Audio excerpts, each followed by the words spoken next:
খারাপ সময়ের ভেতর দিয়ে যাচ্ছে ভারতীয় অর্থনীতি, যেখানে আগে পূর্বাভাস ছিল চলতি অর্থবছরের জুলাই সেপ্টেম্বরে প্রবৃদ্ধি 6% বেশি হবে, সেখানে এবার প্রবৃদ্ধি হয়েছে 5.4% হারে, যা গত 18 মাসের মধ্যে সর্বনিম্ন।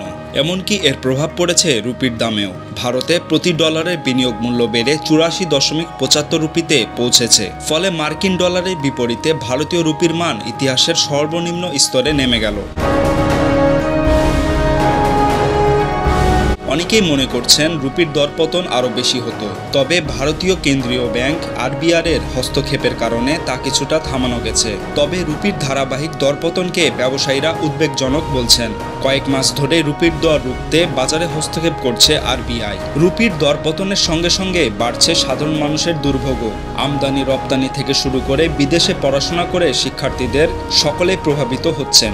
এতে রুপির দরপতনের খেসারত ভোগ করতে হচ্ছে সাধারণ গ্রাহকদের।